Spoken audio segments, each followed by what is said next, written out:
Entrepreneur MBA podcast purpose is to help existing business owners grow their companies past the 10 million in revenue per year benchmark. Here is your host, Stephen Halasnik. Welcome, everyone. My name is Stephen Halasnik, and I am co-founder of Financing Solutions. Financing Solutions provides very easy to set up lines of credit for small businesses, and I will be your host for today's Entrepreneur MBA podcast. If you're interested in learning more about a business line of credit for your business, please visit our website at fscreditline.com. You know, over the 25 plus years that I've built my own companies, I've almost always had a line of credit. I really am passionate about the idea that you should have a line of credit. And now you really have the ability to get one. Over the last 25 years, I personally have built 6 companies in the $5 million to $25 million range, including 2 companies that have made the Inc. 500 fastest growing companies in the United States. I love learning from people with business experience. And today I'm very excited to be speaking with Johanna White from Design by Joe. Johanna White is an award-winning graphic designer and visual branding strategist who designs premium brand identities that create impactful first impressions. As the founder of Design by Joe Studio, she believes that if someone is the best at what they do, they deserve to look like it. For the past decade, she's worked with everyone from individuals to Fortune 200 brands worldwide. Johanna, welcome to today's Entrepreneur MBA podcast. Thank you. I'm so pleased to be here. So today we're going to be talking about branding like the best, how to look as good as you are. Do you find, well, firstly, let me ask you, when somebody often brings you in for an assignment or a project, what's the most common thing that they're trying to do? That's a great question. Because of the wide range of people I serve, it can be very diverse. But really, if I was to boil it down to a nutshell, it would be that they realize that how they are being perceived by the world is not how they would like to be. It's not serving them. It's not, it's that they realize that their brand is not visually validating their value to the world, and they want to do something about that. So they may have really amazing products or services that they're missing out on sales to competitors. They have superior, but the competitors have better branding. Or it may be just that they feel like when someone interacts with their brand for the first time, it is not creating the impression that they wish that it would, that they know that it could. And so they bring me in to solve that.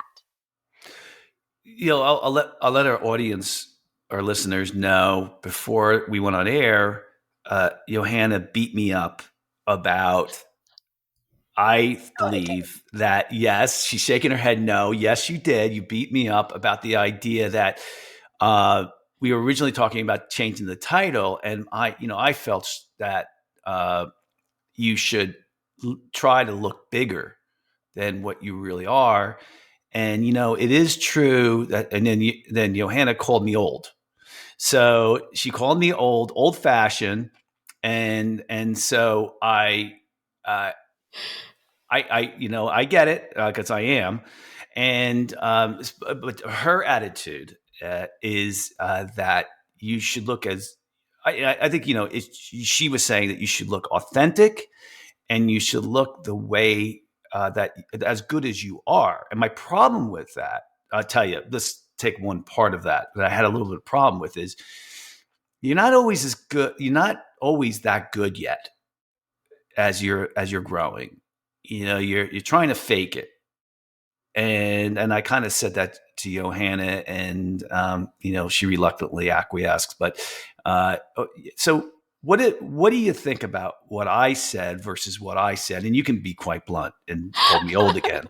So, well, you know what? First, I just have to defend myself and say, I believe that was a more old school methodology that has begun to shift with millennials and Gen Zs. I get it.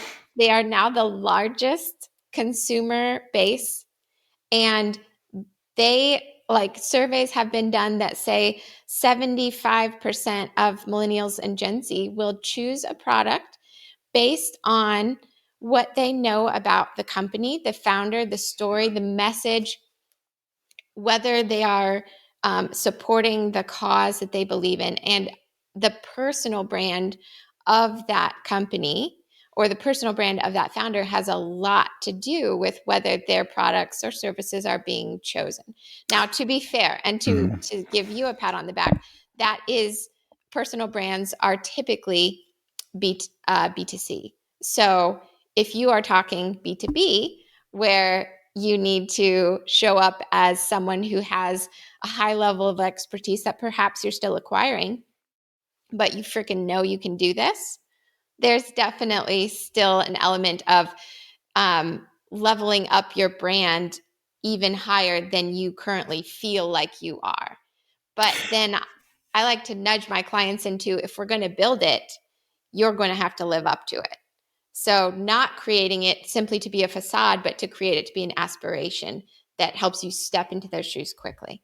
Yeah, I think you bring up a really good point, and that is you got to know your customers. So, for example, I've never been in a business to consumer business. I've always been in a B2B. I mean, I know financing solutions is a B to CEO, business to Right. a CEO level. So, like I'm not dealing with Generation X or generation, all the other generation. I'm dealing with people typically over 40. But I do listen. I had a woman who worked for me for a really long time. Right, she worked for me for 2 different companies. Really smart. I really loved working with her. She was my second in command at one company. And, I remember when she came to me and we were talking a little bit about when Lady Gaga first came out. And, what I noticed with Lady Gaga was the first person that I saw who really promoted the idea of authenticity. And when that was a while ago, right? And, that had an influence on me doing a little more about what you're saying, Johanna, at the same time trying to make my companies look bigger than they really were. And and so I think the point that we're both making is you got to understand who your clients are, right? Yep. In a beat like in the example I used Johanna to try to convince her, which is a challenge, is was if you're trying to win a $10-20 million contract and you're $1 million in revenue size as a business, you got to be is somebody who's going for a 10 or $20 million going to give it to you if you're really small? And that was my argument as well. And so I think Johanna, what you're saying and what I'm saying is you got to really understand your clients. And I think when it comes to branding, it's not even worth doing a branding project if you haven't extensively interviewed your customers, understand your prospects, know why they're coming to you, know the advantages and disadvantages of your company. You got to know that stuff, or your branding project is a little bit of a waste. Would you agree with that? Oh man, I'm having so much fun with this conversation because now I'm going to flip sides and play the devil's advocate Oh, I knew you were and going come to do back that. over. I know, this is so fun. So you mentioned at the very beginning, the title of this is Branding Like the Best, how to look as good as you are. And I like to add on to that so that you can attract more raving fan clients than you know what to do with and be as delightfully expensive as you deserve to be.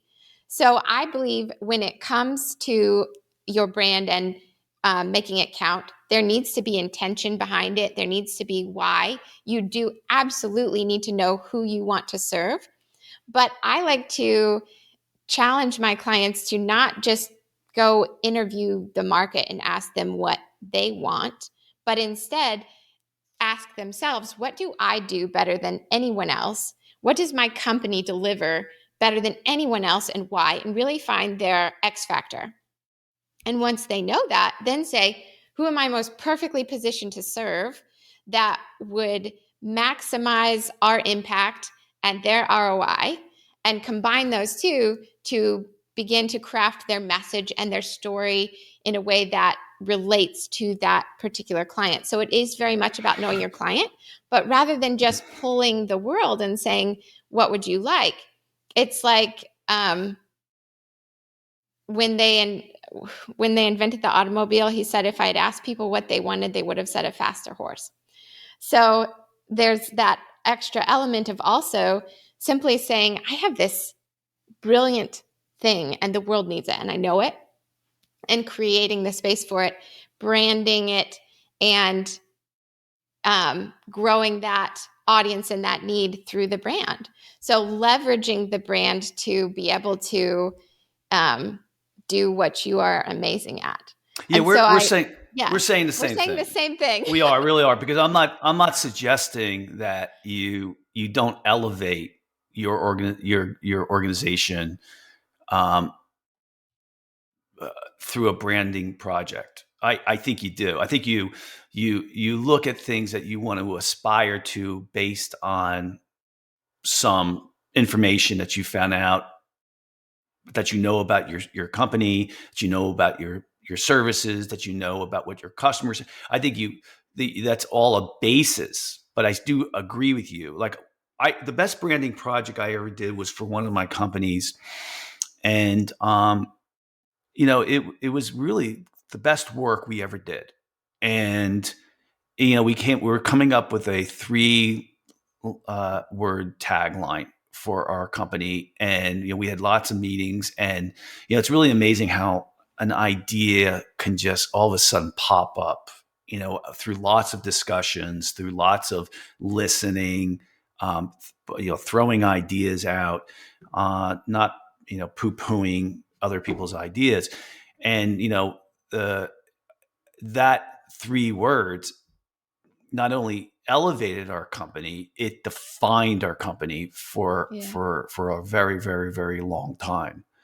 And so I think we're saying the same thing. I think you would agree, Johanna, that having information and not going at a branding project completely blind, Absolutely. right, is, it's helpful, Yes. But I tell you, I mean, I have companies that I said, this is what we are going to represent going forward. I didn't wait for the company to define our personality. I said, this is the company that we're going to define based on the brand that we want to promote. So I did it a little bit reverse, where most people say, well, okay, I'm going to take a branding project right now. And I've done that, and redefine our company, or define our company. So what do you have to say about that? Well, I would say I loved your approach. The way that I work with clients often sounds backwards as well, but it's because I believe that a great brand is born from a great reason. And so if you knew we want to be this, stepping into that, letting the branding process help draw that out of you. I call that content mining, which is like everything that you need to show up in the world is already inside of you, but a lot of times you don't know how to express it, or you don't know how to unite the team behind it. And so even just going through the branding process can help draw that out, bring it to the surface. But I love that that was your approach. And I think that that leads to that authenticity we mentioned earlier, which is now you are so on board with this. It is not a facade. It is not just a face. It is the heart and soul of the company. And then the actions that you take as that company will continue to place those perceptions in the minds of the people that work with you. And what they say about branding is it's either being done by you on purpose or it's happening to you by default. It's never not happening. That's the thing that a lot of people think. Maybe I could wait to brand, like you said. Kind of some of the idea is I'll get going. I'll see what happens. I'll see what people start to think of what we have to offer. And then we'll bring in someone to work on a brand. By that time, there may already be so many perceptions out there that are much, much harder to change or reverse versus being intentional from the get-go and saying, this is who we are, what we have, and how we're going to serve the world. And creating, kind of drawing the line in the sand and creating that brand that you can live up to. Yeah, I would say too, like over the years, what I know is most people think branding is an afterthought that you can do once you have a little bit more time. When you start, when you have your business and you're starting your business after a couple of years, you are you're working in your business. Okay. You're constantly working in your business and you're not going to reach the level of what the purpose of this podcast is to help you get over 10 million. Once you reach 3 to 5 million, you can only do that. Let's say 5 million when you are working on your business. Right. So once you're working on your business, it's a lot of times when people start turning their attentions to branding. And listen, everybody thinks of branding like a huge company, right? But branding is the personalities, exactly what Johanna is saying, is that what you realize is that every company has a personality. And from what I know is it's always based on the owner. The owner's personality. So you take a look at Apple. Apple's strength has always been design. Why? Well, if you study Steve Jobs, that's what he was incredibly great at. That's what he really cared about. When you talk about Bill Gates, right? And again, these are Bill Gates. All right, Bill Gates, believe it or not, makes incredible software. I mean, most people wouldn't think so, but it really does. It's really well-run software, complicated, but well run. And I'll give you one last one. I met Amazon, not Amazon, Zappos. Now it's part of Amazon. And Hirsch is his last name. I know he passed away recently, but I met him. And Zappos was incredible at customer service. Incredible. And by the way, Zappos was the first company that figured out how to sell shoes online by sending you having free returns and often sending you 2 to 3 pairs of shoes to see which size fit, and they tell you to return the other ones. And when I met him, I was blown away by how accommodating he was to people, and his personality came through that company. So I agree with what you're saying, Johanna, in that either you define what the company's culture is going to be, and use that word culture instead of personality, or it's going to be defined for you. Now, let me ask you a case. Give me one of your best clients that you've worked with. And let's say they came and they said, Johanna, excuse me, we want to work on we want to define our brand. We want to work on our brand. Tell me a little bit about some of the questions, the process that you went through. Yeah. So let's pick a smaller company for this one, just because it's easier to talk about start and finish versus if I do a brand project for a large company like Whirlpool Corporation, we may be spending a lot of time on a very small piece of the puzzle because, like you mentioned, with larger companies comes a lot more decisions and things take more time. So let's do a small one. For example, I had a company that was a gourmet toffee company, and they wanted to compete in the global market against corporate gifting giants like Godiva, very like luxury chocolate brands, but they were currently just known as a small town vibe, kind of cutesy. You could pick some up at the farmer's market. And so they came and said, our current customers is local small town. If you look at our website, it's hard to shop online. It's not even super clear that we do corporate gifting, but really that's what we do best. And we want that to be our largest portion of time and revenue. And so we sat down and I kind of take my clients through a 3-step process, which is first, we have to know your value. We do the strategy. We figure out what makes you amazing and speak directly to that client, which in this case, the corporate gifting client. How do we change your hero line on your website, your copy, even how you talk in person to speak so that that client knows you're for them? And then you have to show your value. So it's not enough for you to just know it and say it. You got to become a show it all.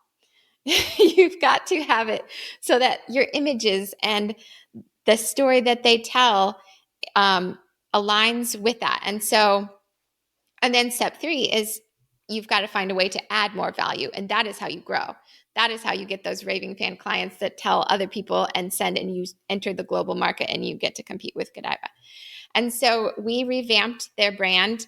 We went from them just talking about toffee and it's delicious to toffee as the perfect gift every time. Yeah. And we started making it more friendly. Their images before were just functional. We took it and did brand shoots where we smashed toffee all over the room. We had marble and dripping chocolate and cared about perfect lighting, perfect setup, created these images that every single time someone would see it, they'd go, hold the phone. I got to run away and order some of that right now. Like you can taste it just by looking at it. And then put that all together. And when we launched the new brand and the new site, they doubled their previous annual revenue in the first month that the new site launched. So everything they had made the previous year doubled in the first month, and it was all through corporate gifting. And so it was because we took their goal, which was, we know we want to serve a different audience. We know we're ready for them. We know we're good at this, but they're not the people that are finding us. How do we get in front of the right audience with the right message and with a visual brand that says, we know what the heck we're talking about. Come, like, drop everything you're doing, buy this right now. And even though that's a product-based company, very much the same things apply to service-based businesses. And I use those same process and the same method on whether it's a personal brand and I'm branding the founder of a company and saying, how can we storyboard this and write your message and then go create photos that tell that story, making it so that an image really is worth 1,000 words again, words that mean something, words that communicate what you want to communicate, and make them as desirable as a piece of crunchy gourmet toffee. And so it's, yeah. Yeah. So let me ask you, I don't know if you know the answer to this question, but you probably can estimate it. But when you took on that assignment, what percentage of their business was gifting? Before that, Was corporate gifting? I would say their revenue was 10 or less percent. So 10 or less. So they actually in. were making a pivot. They were Yep. actually saying, we don't want to compete in this market with everybody else who's in the consumer market. We think the opportunity for us is the corporate gifting market. Is that accurate, that they were repositioning the company? They were, yes, repositioning it for sure. They still wanted to serve direct to consumer, but they Yeah. knew that that would never get them where they wanted to globally. Yeah. And so they needed the larger buyers, like you said earlier. Yeah. And if you're going to play with the big dogs, you got to look like the big dogs, right? Wait. You are changing your tune. I told you I was going to play devil's advocate and come You're back playing to your your tune. side. I mean, well, I tell you, I didn't think I was going to convince you ever, but anyway, I get it. So it sounds like a great project. It sounded very similar. We weren't repositioning ourselves when we did a branding project. It was a health company I had called Healthcare Seeker. We were just identifying our brand, so we weren't repositioning ourselves. But it sounds like an exciting project that really defined. I'm sure the owner of that company, he or she probably was extremely happy with that work. They were definitely thrilled. I still get messages and emails saying, we changed this and this is coming up and we're so excited and we're adding new team members. And it's fun to be a part of watching people take what I think is their rightful place in the world. Yeah, there's a fantastic book that I would highly recommend to everybody here. And the other thing I really like about this book for business, it's small. It doesn't have a lot of pages, right? As soon as I see like a 600-page book, I'm like, oh, I don't want to read that for business. For personal maybe, but there's a guy by the name of Robert Bloom, and for those of you, Robert Bloom, you wouldn't know who he is, but Robert Bloom started the largest advertising agencies in the world, Publicis. I don't know what they're named now, but he's passed. But he wrote a really good book. I met him, and he helped consult with us. Once he wrote this book, he had retired and wrote this book, and then I called him and I said, can you help us a little bit? And he did. And but the book's called The Inside Advantage, and it's really great. And it really talks about the value of branding using a company's personality, how to kind of work on coming up with your own branding project.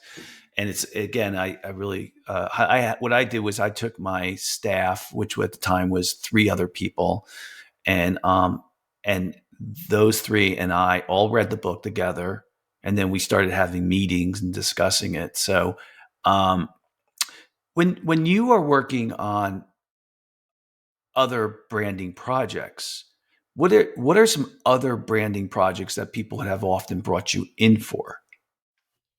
Well, everything from they need to get clear on their messaging, so kind of the foundational first piece, to they have a well-established brand and they need it rounded up into creating brand guidelines. So a lot of times larger companies, it will be, we've been doing all of these new things. Here's new marketing pieces we've been putting out, but it's been several years and it's time for us to assess, take a look at what is being sent out to the world through our marketing strategies and bring it back into alignment, because a brand like my living room left unattended tends towards chaos. And so they know that to keep the perceptions that they have worked so hard to build, they need to always assess, take a look at where they're at, and then update their brand guidelines. Or maybe it's time to create new ones. Many large companies will do brand revamps every 5 to 7 years, where they do a refresh. It doesn't change drastically for many of the large ones. Like, you've seen how subtly the Pepsi logo has changed over the years, but there will always be a chance for them to reconnect with their audience, get to know them again. Who are they this generation? Let's make a pivot. So I do rebrands, refreshes, brand guidelines for existing companies. Sometimes it will be that someone had a beautiful brand designed a few years ago, but they didn't get help actually implementing it. So it's like this pretty package with a bow on top, and they don't know how to use it or how to translate it into what their website, Okay. Wow. Well, I'm not going to edit that out, just so you know. Just leave it. Always eloquent, this one. Yeah. They don't always know how to translate that brand and carry it out into their website, across their social media, into their marketing materials. And so they'll say, hey, we had this built. Can you help us implement? And I will help them with custom websites and social media strategies and templates and those kind of things, because I know, and you know, that a brand is only as good as how you use it, how often you use it, and where you use it. And how authentic it is. And how authentic it is. No, that's true. It's true. Yeah. You can't, if if you create this brand and it's really not you, it's not going to work. It's just Yep. not going to work. I mean, and I think you're defeating the purpose of what a brand is. A brand is showing the world what is true about you, about your organization.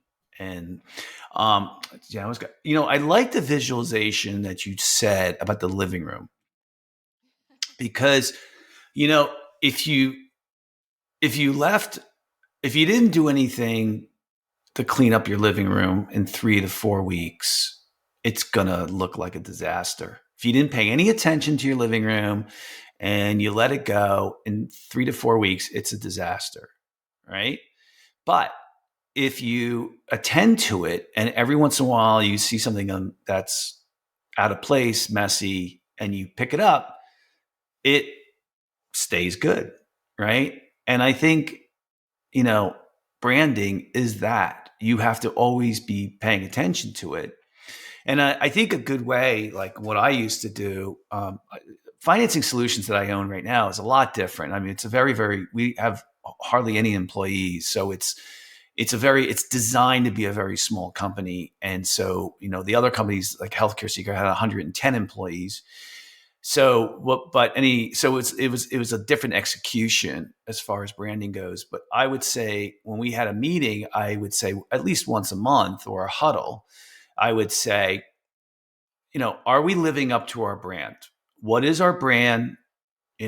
So I tried to make sure that we kept it in front of everybody so that they understood that it was on their minds what we represent. Because like a living room, then the analogy that you said, and is that if you don't attend to it, it goes away and doesn't become a competitive advantage. And by the way, that book, The Inside Advantage, the tagline, which I don't remember exactly, is how building a brand and having your personality identified is your competitive advantage. And I think you're saying the same thing, right?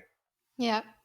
Yep. I have discovered um, way more than I ever thought I would have to. I end up educating a lot of my clients along the way about how truly powerful and impactful their brand can be on their ROI, on their business. A lot of people still think that a brand is maybe just a necessity, like a passport to go to the airport. You need it. It's an ID. It identifies you in the business world. When in reality, that brand can be the jet fuel in the plane I that completely carries agree. you to your business Yep. goals. Listen, if you want to go from 5 million, 10 million to 15 million to $20 million, I would tell you it's going to be your branding project that's going to really allow you to do most of it. I think, I'm a big believer in having an incredible lead generation and figuring that out. Absolutely. Right. I mean, I Branding think, and yeah. yeah. And lead generation, you have to be able to find prospects who become customers. And if you can't do that, if you can't figure that out and you're doing it in a one-off fashion, old school, who do you know, or reference selling and stuff like that, or maybe you hire a salesperson and that's your lead generation, you're going to stay small, Now who are you calling old? Me? Are you calling me old? Well, the shoe fits. Yeah. No, I I absolutely agree with you. yeah, I mean, and then I think branding goes hand in hand with that. So, Yep. um, well, listen, we're kind of running out of time, and I'm going to give you the last word. And so, based on this topic that we're talking about, what would you like to say to our listeners about the topic? Okay. Boil it all down to one concise nugget. I would say that when it comes to your business and your company, what you believe matters very much, but what you do about what you believe matters even more. And so if you believe that you're meant to have this bigger impact on the world, that you're meant to reach more people, but you're not taking the steps to change your brand to do something about it, you're not going to move the needle. Or if you even just believe that you're worth more, that you should be able to charge more, that your services are freaking amazing, but again, you're not shifting how you show up in the world to align with that belief, it's not going to make a difference. It's just going to be in your head and make you frustrated. So what you believe matters, but what you do about what you believe matters way more. Yeah, and I like what Johanna's saying because she said it on 2 occasions. Small business, and again, small business is under $15 million in sales, okay, is not about cheaper. It's about more. It's about more expensive and better service or a better product. So don't make that mistake of thinking that you have to compete on price because you're going to be in for a lot of problems if you do that. I'd like to thank so very much for Johanna White from Design by Joe for coming on today's podcast. Again, it's Designed by Joe, so it's Designed by J-O for coming on today's podcast. And if you like today's podcast, please feel free to share it with a friend and also subscribe on your favorite podcasting app. And if you like today's podcast or any of the other ones that we've done, please give us a 5-star review. It helps us get the word out. And if you're looking for a line of credit for your business, you can reach our website at fscreditline.com. That's FS as in Financing Solutions, creditline.com, or call us at 862-207-4118. Johanna, if anyone wants to get in touch with you, how would they go about doing that? The best way would be to visit my website, which is designbyjoestudio.com. And if they're looking at up-leveling their brand, they can request a free consult, or they can simply connect with me on Facebook or Instagram. Both of those are at Design by Joe Studio, and just say they love this podcast. They want you and I to fight more about more topics. They can say whatever is on their mind. And I would absolutely love to connect with them, love to hear from them, and love to hear about their branding story and how it's carried them to where they're at today. Yeah, just get ready for Johanna to push back on you. So I and call you old. Yeah, and lots of other things. So I'm going to walk away from this podcast a wounded man. So. All right. Well, listen, the summary today, the takeaway that I really got today was how powerful these projects can be for transformative for your business and the ability for you to really work on your business instead of going crazy in your business every day. Just try to make time for that. I mean, that's the fun part about your business. And even if you carve out an hour or two a week to start working on that, I definitely would talk to Johanna and, take advantage of that. I mean, I think it's really going to make a big difference in your organization. Other than that, I wish everybody a great day and, keep learning. That's one of the most important things about building your business. Everybody I know who owns a business are power learners. And I think the podcast and the guests that we have, like Johanna, just really are good people to listen to. Other than that, everybody have a great day.